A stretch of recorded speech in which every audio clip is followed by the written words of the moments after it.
प्रभु यीशु मसीह के नाम से सबको जय मसीह की। प्रभु आपको आशीष दे। आज की जो वीडियो है वो है बपतिस्मा लेने के बाद हम क्या करें। जैसे जिनका बपतिस्मा होता है उनको आगे कैसा जीवन जीना है, कौन कौन सी प्रभु की आज्ञा को पालन करना है, कैसे आगे भविष्य में उनको चलना है, और जिनका जो बपतिस्मा होता है उनका अभी फ़िलहाल में क्या करना है। देखिए, प्रभु ने आज्ञा दिया था अपने चेलों को। चेले के मतलब होता है जो यीशु मसीह के पीछे चलते हैं, उनको प्रभु एक आज्ञा देता है।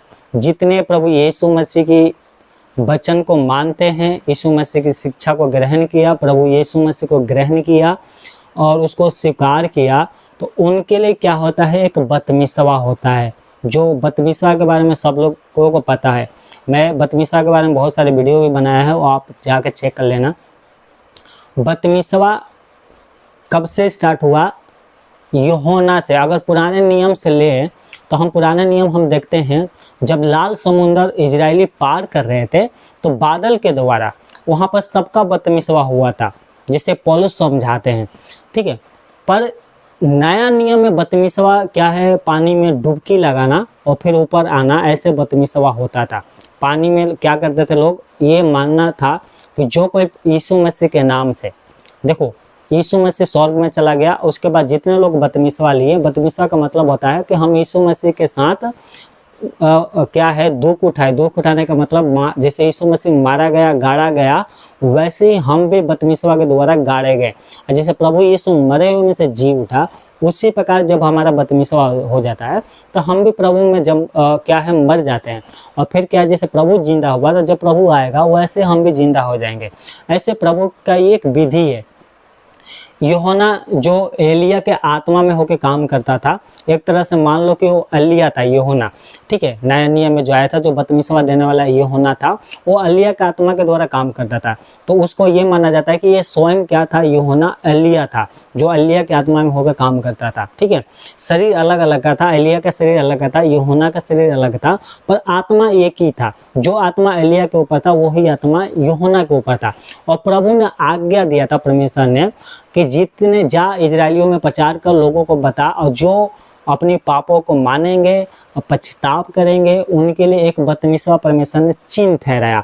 तो यूहन्ना क्या है, पानी से बपतिस्मा देता था और उसने गवाही दिया था कि मैं तो पानी से बपतिस्मा दे रहा हूँ, परंतु मेरे बाद एक आने वाला है, अर्थात मसीह, जो पवित्र आत्मा में बपतिस्मा देगा। पवित्र आत्मा के आग के द्वारा, पवित्र आत्मा के द्वारा क्या करेगा, उसका बपतिस्मा लोगों को वो पहले ही करेगा। तो यीशु मसीह, देखो यीशु मसीह पवित्र थे, यीशु मसीह गए यूहन्ना के पास, क्या किस लिए गए थे, बपतिस्मा लेने के लिए। तो यूहन्ना उनको मना करने लगा। अगर हम यूहन्ना 1 अध्याय पढ़ते हैं तो वहाँ पर बहुत अच्छे से समझाया गया है। अगर हम लूका पढ़ते हैं और मरकुस और मत्ती, ये तीनों जब यीशु मसीह के बपतिस्मा के बारे में पढ़ते हैं, चारों ये मिलाकर, तो वहाँ पर बपतिस्मा के बारे में पता चलती है। तो यीशु मसीह जब बपतिस्मा लेने के लिए जा रहे थे तो वहाँ पर यूहन्ना उनको मना कर रहा था कि मुझे खुद तुझसे बपतिस्मा लेना चाहिए और तू मेरे पास आया है बपतिस्मा लेने के लिए। तो प्रभु कहता है कि धार्मिकता के लिए, परंतु परमेश्वर मतलब है, धार्मिकता का मतलब होता है परमेश्वर का काम पूरा करने के लिए, अब तो ऐसा ही होने दे। और ये होना वहाँ पर बपतिस्मा देता है यीशु मसीह को, और यीशु मसीह बपतिस्मा लेके जब बाहर आता है तो वो पवित्र आत्मा के सामर्थ से भर जाता है। और मैं बताऊंगा आगे कि हमें भी क्या करना है। और यीशु मसीह का जब बपतिस्मा हुआ तो यीशु मसीह ने कौन कौन सी काम किया, कैसे परमेश्वर के साथ जीवन बिताया, वैसे ही आज हम भी क्या है, वैसे ही जीवन बिता सकते हैं। तो प्रभु ने क्या किया, जब मर गए प्रभु ने, फिर जिंदा हुए और उन्होंने अपने चेलों के आज्ञा दिया। मरकुस 16 की 16 में और मत्ती 28 अध्याय और उसकी 18 से 20 तक हम पढ़ते हैं, तो वहाँ पे लिखा है प्रभु आज्ञा देते हैं। किसको आज्ञा देते हैं? अपने चेलों को। बोलते हैं जाओ तुम संसार में जाओ और शुभ समाचार प्रचार करो। शुभ समाचार क्या है? यीशु मरे हुए में से जी उठा है और जो कोई उस पर विश्वास करेगा वो उद्धार पाएगा। तो ये शुभ समाचार है। और क्योंकि यीशु मसीह बहुत जल्द आने वाला है, दुनिया का न्याय करने वाले, तो इसलिए जो विश्वास करता है उसका पाप क्षमा हो जाता है, जो विश्वास नहीं करता उसको दोषी ठहराया जाएगा। तो प्रभु ने अपने चेलों को आज्ञा दिया था। क्या आज्ञा दिया था? कि जाके शुभ समाचार लोगों में प्रचार करो। और जो मन फिराएंगे और तुम्हारी बातें मानेंगे, तुम्हारी बातें का मतलब है मेरी बातों पे विश्वास करेंगे, मन फिराएंगे, तो क्या करना, उनको पिता पुत्र पवित्र आत्मा के नाम से बपतिस्मा देना। तो देखो हम विश्वास तो कर लेते हैं परंतु बपतिस्मा नहीं लेते हैं तो हम क्या है, दोषी हैं। तो इसलिए क्या है, प्रभु ने आज्ञा दिया था कि जो विश्वास करेगा बपतिस्मा लेगा उसी का उद्धार होगा। और प्रभु ने उनको आज्ञा दिया था चेलों को कि जो मैंने बातें तुमसे कही है उनको मानना सिखाना, कि आगे क्या करना है, कैसे जीवन जीना है। तो यही मैं आपको समझाऊंगा कि जब आपकी बपतिस्मा हो गया है तो अब आगे से आपको क्या करना है, प्रभु के साथ अपने जीवन को कैसे बिताना है, इन वचनों के द्वारा मैं आपको समझाऊंगा। आपको मैं 9 बातें समझाऊंगा कि ये 9 बातें जब बपतिस्मा हो जाती है तो हमें करना बहुत ज़रूरी है। अगर हम चाहते हैं कि हमारा उद्धार हो, हम स्वर्ग में जाए, प्रभु के साथ रहें, तो ये 9 बातें आपको करना है। पहला बात क्या करना है मैं आपको बताता हूँ। बपतिस्मा लेने के बाद पहली बात क्या करना है, यहाँ पे मैंने लिखा है लूका 4 अध्याय और उसकी 1 में। पहली बात क्या करना है, पवित्र आत्मा से अपने आप को भरना है। पवित्र आत्मा से भरने का मतलब है वचन को पढ़ना। ये जो पवित्र शास्त्र है, ये जो बाइबल है, इसको पढ़ना है और उस वचन को समझना है। तो इसका मतलब होता है अपने आप को पवित्र आत्मा से भरना। यहाँ पर लिखा है लूका 4 अध्याय और उसकी 1 में क्या लिखा है, फिर यीशु पवित्र आत्मा से भरा हुआ अर्दन से लौटा और आत्मा की अगुवाई से जंगल में फिरता रहा है। पवित्र आत्मा से भरना क्या है, पवित्र आत्मा से भरने का मतलब है अपने आप को वचन से भरना, परमेश्वर के वचन से भरना और समय वचन में तैयार रहना। इसका मतलब यही होता है कि पवित्र आत्मा से अपने आप को भरने का मतलब यही होता है। दूसरा क्या करना है, एकांत में प्रार्थना के लिए समय निकालना। बपतिस्मा होने के बाद, ये तो बपतिस्मा से पहले भी कर सकते हैं, और परंतु जब आपकी बपतिस्मा हो गया है, आपने आज ही कल में बपतिस्मा लिया है, तो मैं आपके लिए बता रहा हूँ एकांत में क्या है, समय निकालना है।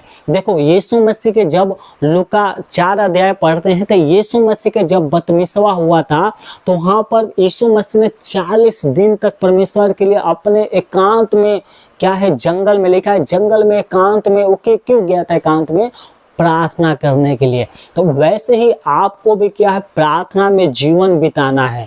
देखो बपतिस्मा का मतलब होता है शैतान के राज्यों को छोड़ना और प्रभु के राज्य में आ जाना। तो जब बपतिस्मा आपकी हो गई ना या होने वाले हैं तो शैतान आपके काम में, आपके जीवन में बहुत सारे प्रॉब्लम, कठिनाइयों को लेकर आएगा। तो इसलिए क्या करना है, बपतिस्मा लेने के बाद दूसरा काम क्या है हमारा, एकांत में समय निकालना। पहला क्या था, पवित्र आत्मा से अपने आप को भरना। एकांत में समय निकालने का मतलब है पवित्र आत्मा से भरना, जिसे बाइबल पढ़ना और प्रार्थना करना। तो एकांत में समय निकालना बहुत ही जरूरी है। देखो जब आप एकांत में समय निकालेंगे तो उसमें क्या शामिल होता है। तीसरी मैं बात आपको बताना चाहता हूँ, जो लूका 4 अध्याय में 1 से 13 तक लिखा है, उपवास करना। क्या है, एक क्या है अपने आप को पवित्र आत्मा में भरना, दूसरा क्या है प्रार्थना के लिए अलग समय निकालना, और तीसरा क्या है उपवास करना। जब ये 3 काम करेंगे तो देखो आपके जीवन में क्या होगा ना, प्रॉब्लम आएगी। मैं ये नहीं कह रहा हूँ कि प्रॉब्लम दूर होगी, नहीं। बपतिस्मा के बाद जब आप एकांत में आप प्रभु के लिए समय निकालेंगे, अपने आप को पवित्र आत्मा से भरेंगे और प्रभु के सामने क्या करेंगे, उपवास रखेंगे। आप अपने विषय के लिए, पवित्र आत्मा भरने के लिए, पवित्र आत्मा से भरने के लिए, प्रार्थना में आगे बढ़ने के लिए, आत्मिक क्या है आशीष पाने के लिए। तो देखो पहले बार क्या होगा, आपके जीवन में प्रॉब्लम आएगी। क्या आएंगी, प्रॉब्लम, क्योंकि आपसे शैतान लड़ेगा। शैतान क्या करेगा, आपसे लड़ाइयाँ करेगा।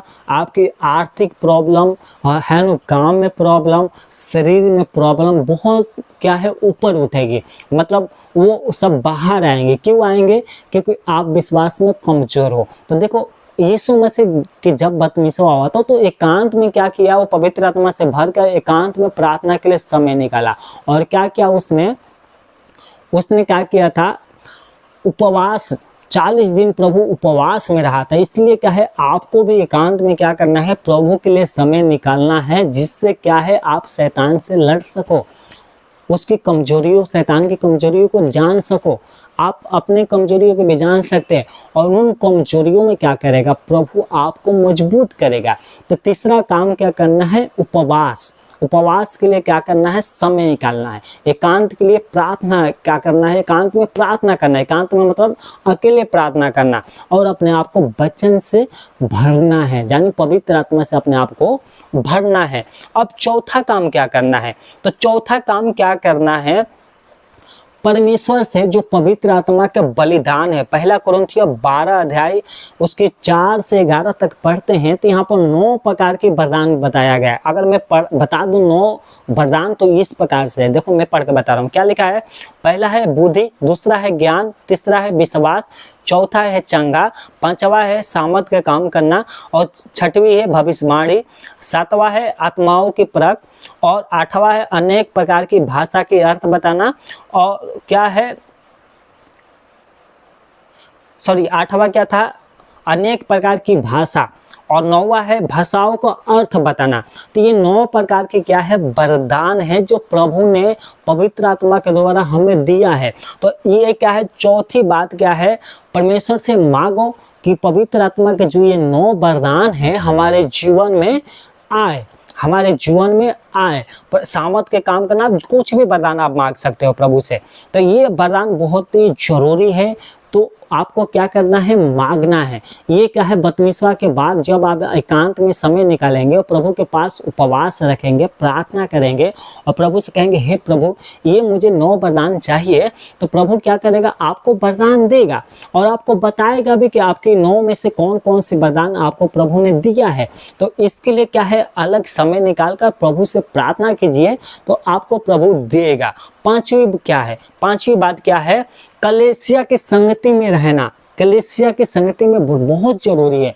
चर्च में कंटिन्यू हर एक संडे को जो भी चर्च में प्रोग्राम होते हैं, अगर संडे के अलावा भी होते हैं, अगर उसमें भी जा सकते हैं तो और भी अच्छी बात है। परंतु संडे का जो संगति है और जो विश्वासियों की संगति है, वो संगति आपको जिंदगी में कभी नहीं छोड़ना है। और बपतिस्मा लेने के बाद तो ये बहुत ही जरूरी होता है। क्या लिखा है, प्रेरितों के काम 2 अध्याय 41-42 क्या लिखा है, और जिन्होंने उसका वचन ग्रहण किया उन्होंने बपतिस्मा लिया और उसी दिन 3000 मनुष्यों के लगभग उसमें मिल गए। कितने, 3000 मनुष्य वो एक ही दिन में बपतिस्मा लिया और मिल गए। और आगे का जीवन इनका कैसा रहा, यहाँ पर 42 में लिखा है। क्या लिखा है, वो प्रेरित से शिक्षा पाने, प्रेरित का मतलब होता है पास्टर लोगों से, उस परमेश्वर के दासों से क्या है, शिक्षा पाने और संगति में संगति रखने और रोटी तोड़ने में और प्रार्थना करने में लोग लीन रहे जिनका बपतिस्मा हुआ, वचन ऐसे कहता है। तो क्या करना है, शिक्षा पाना। पहला क्या शिक्षा पाना है, किससे शिक्षा मिलेगी, देखो हमारा तो एक ही गुरु है और वो है परमेश्वर अर्थात यीशु मसीह और पवित्र आत्मा। पवित्र आत्मा हमारे क्या है, टीचर है। परंतु उन्होंने क्या किया है, जैसे एक मेन टीचर होता है और छोटे छोटे टीचर है, तो उसी प्रकार से पास्टर लोग क्या है, टीचर है, जो प्रभु के आत्मा ने, पवित्र आत्मा ने चुन के उनको रखा है। तो उनसे शिक्षा पाना और उनके साथ संगति में रहना और रोटी तोड़ने का मतलब होता है प्रभु भोज। प्रभु भोज के बारे में आगे भी बताऊंगा मैं।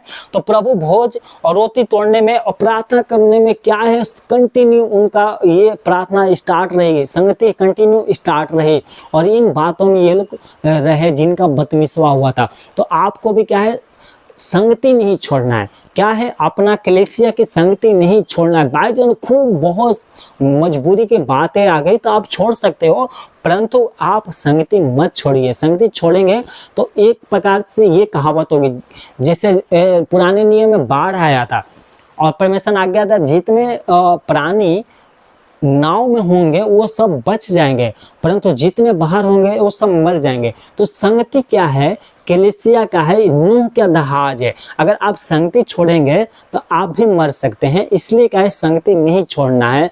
प्रभु की संगति में और पास्टर लोगों की संगति में और रविवार की जो प्रार्थना होती है, जो कलीसिया होती है, उसकी संगति में आपको रहना बहुत ही जरूरी है। इस बात को याद रखें। छठवा क्या है, रविवार की जो है दिन है उसको अशुद्ध नहीं करना है। रविवार को क्या हुआ था सुनिए, मैं पुराना नियम से अगर बताऊं तो परमेश्वर ने 6 दिन में पूरी दुनिया को बना दिया था और 7वें दिन विश्राम किया, और वो 7वां दिन क्या था? शनिचर था। यानी रविवार से एक दिन जो पहले आता था वो शनिचर का दिन था, और उस दिन प्रभु ने विश्राम किया। तो पुराने नियम के जो यहूदी थे, इजराइल थे, वो 7वां दिन शनिवार को मानते थे। परंतु शनिवार का दिन क्यों खत्म हो गया? तो इस प्रकार से इसका स्टोरी है। क्या है?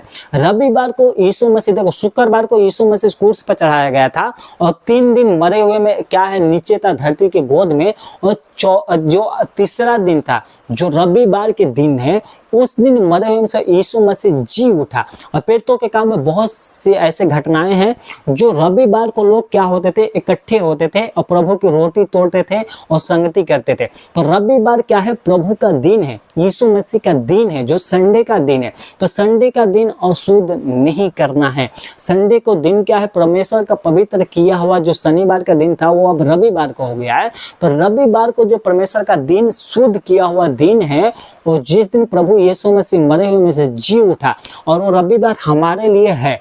जो परमेश्वर के बड़े बड़े बुद्धिमान लोग थे जो अब प्रभु के पास चले गए, अभी नहीं, उन्होंने रविवार का दिन ठहराया है, तो उसका हमें आदर करना है, उसको अशुद्ध नहीं करना है। अगर हम ऐसा करते हैं तो एक वचन भी लिखा है यशायाह 58 की 13 और 14, वहां पर इस प्रकार से लिखा है। क्या लिखा है?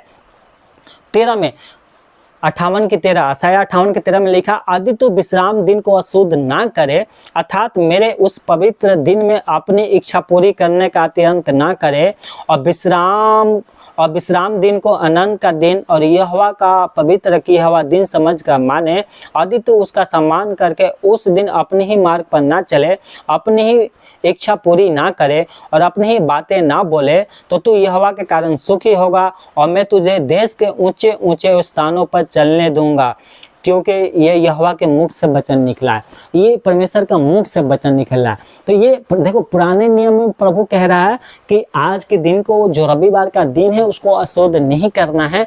और नए नियम भी जो यीशु मसीह के चेले थे, वो क्या है, 7वें दिन जो रविवार के दिन था उस दिन इकट्ठे होते थे और प्रभु के गीत गाते थे, प्रभु के भजन करते थे, वचन एक दूसरे को सिखाते थे, प्रार्थना करते थे, उपवास करते थे। ये रविवार के दिन था। प्रकाशित वाक्य 1:7 से आगे हम पढ़ते हैं 8, 9, 10, 11, तो वहाँ पर लिखा है यूहन्ना जब उस टापू पे था तो प्रभु के दिन आत्मा में आ गया था जब प्रार्थना कर रहा था, और पूरी प्रकाशित बकाया का दर्शन देखा और उसने लिखा, इसलिए किसी के भरमाने में नहीं आना है, सिर्फ रविवार परमेश्वर का जो प्रभु का दिन है, यीशु मसीह का दिन है, वो रविवार का दिन है और उसी के आदर करें।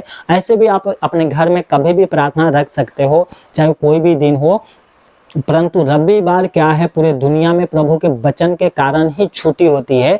रविवार चाहे कंपनी में है, चाहे आपके बिजनेस है, चाहे कोई भी, रविवार को पूरी दुनिया छुट्टी करती है। तो इसलिए रविवार के कलीसिया प्रभु ने डिसाइड किया है, तो इसलिए उसका आदर करना है। तो रविवार की जो संगति है उसको आपको कभी नहीं छोड़ना है, ठीक है। 7वीं बात क्या है यहाँ पर? 7वीं बात यह है, प्रभु के मांस और लहू के भागीदारी हो, अर्थात प्रभु भोज को ना छोड़े। प्रभु की जो लहू मांस है उसका मतलब है प्रभु भोज। तो प्रभु भोज को कभी भी मिक्स ना करे, मतलब उसको नहीं छोड़े। कितना भी काम आ जाए उस काम को पहले साइड में रखो, पहले प्रभु भोज, उसके बाद अपना काम। क्योंकि वचन देखो, एक वचन पढ़ते हैं, यहाँ पर लिखा है यूहन्ना 6 की, यहाँ पर लिखा है यूहन्ना 6 और 54, उसमें क्या लिखा है, जो मेरा मांस खाता है और मेरा लहू पीता है अनंत जीवन उसी का है, और मैं अंतिम दिन फिर उसे जिलाऊंगा। क्या लिखा है? और मैं अंतिम दिन फिर उसे जिला उठाऊंगा। ये प्रभु यीशु मसीह ने अपने मुंह से कहा, जो मेरा मांस खाएगा, मेरे लहू पिएगा, वो क्या है, उसी का अनंत जीवन है। अगर हम 6 अध्याय अगर इसको हम पूरा पढ़ते हैं तो वहाँ पर लिखा है यीशु मसीह का जो मांस है, मांस क्या है मतलब मांस, जैसे हमें खाने के लिए भोजन हमें जरूर है, ऐसे आत्मा के लिए क्या है प्रभु यीशु मसीह का मांस और लहू बहुत जरूरी है। तो अब क्या है, हम इंसान की मांस खाते हैं, यीशु के मांस से खाते नहीं, हम यीशु के मांस नहीं खाते, परंतु हम प्रार्थना करके क्या खाते हैं तो वो वास्तव में वो यीशु का मांस है। तो क्या खाते हैं हम, एक ब्रेड, सादा ब्रेड और अंगूर की रस जो लाल वाली होती है, जो काले वाला अंगूर होता है उसका रस होता है। तो हम प्रार्थना करते हैं और उसको उसका प्रतीक मांगते हैं कि हे प्रभु ये तेरा मांस है, जो रोटी है तेरा मांस है, और ये जो लहू है ये तेरा लहू है जो हमारे लिए बहाया गया है। ये जो अंगूर का रस है ये अंगूर का रस नहीं, तेरा लहू है जो मेरे लिए बहाया गया है। और यीशु मसीह कहता है जो मेरा मांस खाता है और मेरा लहू पीता है अनंत जीवन उसका है। तो ये क्या है, प्रभु भोज क्या है जो संडे को होता है। कितने कलीसिया में हर एक संडे को प्रभु भोज होता है, और कितने कलीसिया में क्या है महीने में एक बार होता है, और कितने में क्या करते हैं, जो पुराने नियम की विधि थी वो साल में एक बार होता था, परंतु कितने कलीसिया साल में भी एक बार करते होंगे हमें नहीं पता, परंतु महीने में एक बार बहुत सी ऐसे कलीसिया होती है जो लोग संडे को नहीं आ पाते हैं तो महीने में एक बार वो जरूर आते हैं। तो आप अपने कलीसिया महीने में एक बार प्रभु भोज करिए, और वो प्रभु भोज मिस नहीं होना चाहिए। और वहाँ पर सारे विश्वासियों को जिनका बपतिस्मा हो गया है उनको प्रभु भोज में शामिल होना बहुत जरूरी है, क्योंकि अगर हम प्रभु भोज करेंगे तो हम जीवित रहेंगे। ये अलग विषय है, परंतु प्रभु भोज क्या है, इन वचन से प्रभु भोज को नहीं छोड़ना है, प्रभु भोज लगातार लेते रहना है। और 8वीं बात क्या है, बुराई से अलग रहना है और परमेश्वर का भय मानना है। बपतिस्मा होने के बाद और बपतिस्मा से पहले भी क्या है, अगर हम प्रभु का भय मानते हैं तो बुराई से अलग रहें, और क्या है प्रभु का भय कंटिन्यू मानते रहें। बुराई से अलग रहना बहुत जरूरी है। नीति वचन और उसकी 3 अध्याय और 7 में लिखा है, क्या लिखा है, जो में 7 में लिखा है, अपनी दृष्टि में बुद्धिमान ना होना, यहोवा का भय मानना और बुराई से अलग रहना। रोमियो 12:16 में लिखा है, वापस में एक सा मन रखो, अभिमानी ना हो, परंतु दिनों के साथ संगति रखो, अपनी दृष्टि में बुद्धिमान ना हो। तो क्या है, देखो बुराई से अलग हो और प्रभु का भय मानना है, अपनी समझ के सहारा नहीं लेना है और अपनी दृष्टि में बुद्धिमान नहीं होना है, प्रभु का भय मानना है और बुराई से अलग रहना है। ये 8वीं बात है। 9वीं बात है वो क्या है, अपना दान दशमांश प्रभु को देते रहना है। देखो बहुत से ऐसे लोग हैं जो दान के लिए तो बोलते हैं कि नहीं दान देना है, परंतु दशमांश के लिए लोग क्या है मना करते हैं। और वो कौन लोग होते माना करते हैं, आपको पता होगा। देखो दशमांश क्या है, दशमांश का मतलब होता है बीज बोना। कहाँ, जिसे आप अपने खेत में बीज बोते हैं उसी प्रकार से बीज क्या है, दशमांश है। बीज क्या है, दशमांश है। और खेत क्या है, कलेसिया। जब हम अपने बीज को कलेसिया में बोएंगे, अपने खेत में बोएंगे, तभी तो काटेंगे ना। तो दशमांश देना बहुत जरूरी है। अगर आपको लगता है कि दशमांश नहीं देना चाहिए तो आप क्या है, गलत फहमी में हो। और देखो आप ये देखना, आपके 20,000 नौकरी है, ठीक है, आप 20,000 में आप कितना बचाते हो, आप देखना। दशमांश नहीं देते और आपका कितना बचता है। आप 20,000 रुपये कमाते हो और आपने प्रभु के दशमांश नहीं दिया, तो आप 1-2 महीने के आप ये देखना कि आपकी पैसे बच नहीं रहा है। क्यों नहीं बच रहा है, क्योंकि आप बीज को खा गया, आपने दशमांश को खा गया। और आप 1 महीना ऐसे निकालो, क्या करो, आपका 20,000 सैलरी मिला और आप उसमें से जो प्रभु का है दशमांश उसको दे दो, और देखना आपके 20,000 में से जो पिछले महीने में नहीं बचा था वो उसमें से बचेगा। क्यों बचेगा, क्योंकि ये परमेश्वर ने वादा किया था, वो नए नियम में भी और पुराने नियम में भी। अब्राहम ने भी दशमांश दिया, जो व्यवस्था नहीं आई थे। तो देखो कुछ लोग बोलते हैं कि अब्राहम ने जो दशमांश दिया था ना खुशी से दिया था। तो भैया दुखी से कौन मांग रहा है, आपसे खुशी से मांग रहे हैं। प्रभु आपसे कह रहा है कि खुशी से दो भैया, दुखी से नहीं देना। क्यों? देखो अब्राहम युद्ध जीत के आया था, ठीक है, खुशी की बात है युद्ध जीतना, और सब कुछ वहां से लूट के भी लाया था, उसमें से दशमांश दिया है ना, ठीक है। परंतु मैं आपसे कहता हूं कि चोरी कर दशमांश नहीं देना है, ठीक है, गलत पैसे कमाकर दशमांश नहीं देना है, ये प्रभु को नहीं चाहिए, वो अपने पास रखो। और ऐसा करते तो भैया तुम्हारा उद्धार नहीं हो सकता। आप जो कुछ ईमानदारी से कमाते हैं उसका दशमांश दीजिए, प्रभु आपको बहुत आशीष देगा, ठीक है। आप ऐसा करके देखो कि क्या आपने दशमांश दिया और आपका पैसा सेव हुआ, और आप दशमांश नहीं देते हैं तो क्या आपका पैसा किसी और काम में चला गया, आपका पैसा नहीं बचा? ये होगा, बिल्कुल होगा।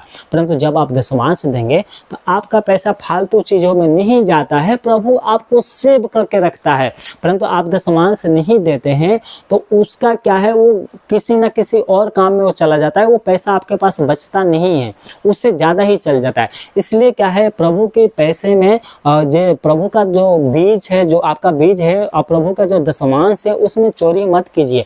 देखिए यहाँ पर लिखा है, क्या लिखा है, मलाकी 3:10 और 11, क्या लिखा है, सारे दशमांश भंडार में ले आओ कि मेरे भवन में भोजन वस्तु रहे। और सेनाओं का यहोवा ये कहता है कि ऐसा करके मुझे परखो कि मैं आकाश के झरोकों को तुम्हारे लिए खोलकर तुम्हारे ऊपर आशीष की वर्षा करता हूँ कि नहीं। मैं तुम्हारे लिए नाश करने वालों को ऐसा घुड़कूंगा, वो तुम्हारी भूमि की उपज नाश ना करेगा, और तुम्हारी दखलताओं के फल कंचे ना गिरेंगे। सेनाओं का यहोवा का ये वचन है। क्या कह रहा परमेश्वर, सारा दशमांश भंडार में लेकर आओ, और कहता है मैं तुम्हें आशीष दूंगा। आकाश के खिड़की को खोल देगा परमेश्वर आपके लिए, आपकी जो जो काम है उसमें आपको आशीषित कर देगा। आपकी जहां बदनामी होती है उस बदनामी को प्रभु क्या करेगा, आशीष में बदल देगा। वो कह रहा है कि सारा दशमांश भंडार में लेकर आओ, और जो तुम्हारा नाश करता है, आपका शत्रु आपको पता है, वो है शैतान, उनकी सेना है दुष्टतमाएं हैं जो आकाश में और पृथ्वी पर, हवा में, पानी में सगरे वास करती है। आपके घर में, आपके पड़ोसी में, आपके आसपास में वो शैतान की सेना वास करती है। बोल रहा है मैं तुम्हारे नाश करने वालों को ऐसा घुड़कूंगा कि वो तुम्हारी भूमि की उपज नाश ना करेगा, और तुम्हारी दखलताओं के फल जो है कच्चे ना गिरेंगे।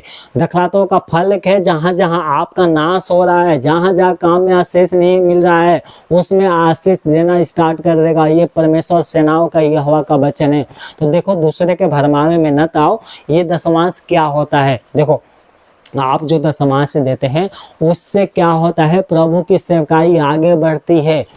दान से आगे नहीं बढ़ सकता सेवकाई, दशमांश से सेवकाई आगे बढ़ती है। प्रभु को नहीं चाहिए पैसे, परंतु वो किस लिए कर रहा है, कानून का फॉलो करता है प्रभु। और देखो दूसरे प्रभु क्या है, दूसरे की तरह नहीं है। प्रभु कहता है कि मेरे नियम को फॉलो करो। अगर आप उसके नियम को फॉलो करेंगे, मानेंगे, उस पर चलेंगे, तो हर एक काम में आपको आशीष मिलेगा। दूसरे के भरमावे में मत आओ। ऐसा देखकर परखो, आप प्रभु को दशमांश देखकर परखो, वो आपके लिए रास्ता खोल देगा। आपके काम नहीं बनते, आपके काम बनेगा। ये परमेश्वर कह रहा है, ठीक।